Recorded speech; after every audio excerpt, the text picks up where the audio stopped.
老實講，人大咗，見得多，經歷多，先至明白咩叫做人走茶涼，默契散場。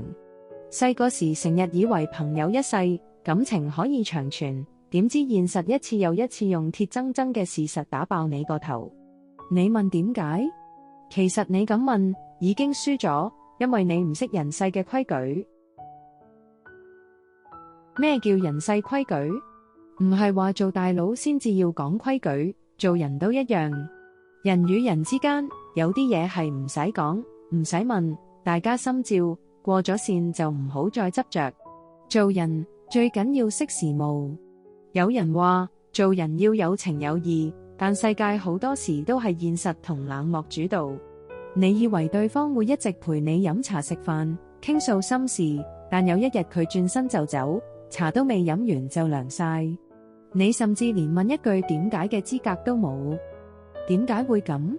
因為每段關係都有佢應有嘅時限。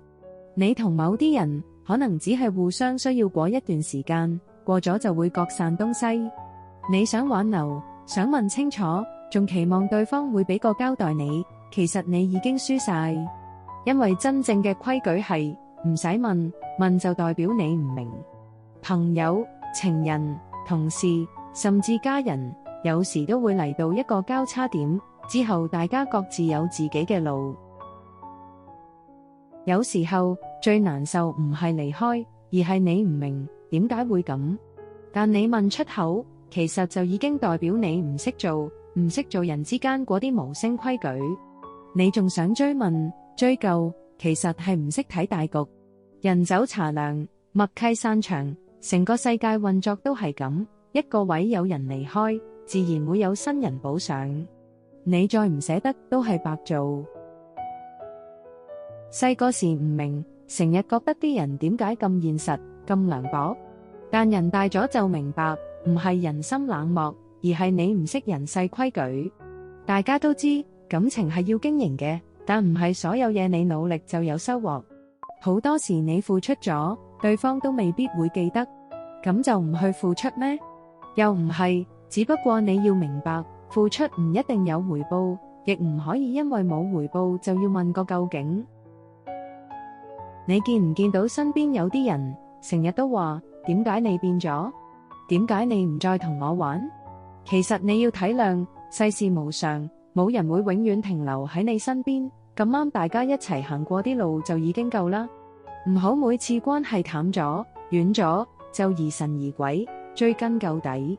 啲嘢過咗就過咗，問多咗只會令自己難堪。有時你唔問，反而大家都留返個最美好嘅印象。你一問，就連僅餘嘅尊嚴都冇埋。做人要自重，唔好死纏爛打。人走茶涼，默契散場，係一種智慧，一種成長。你睇得開，識得放，反而開心啲。你睇唔開，不斷糾纏，最終只會自己受傷。其實人生就係一場場短暫嘅聚會，有人嚟，有人走，大家坐低飲杯茶，傾下偈，笑下鬧下，完咗就各自回歸自己生活，唔需要咩都執着，咩都想問個清楚。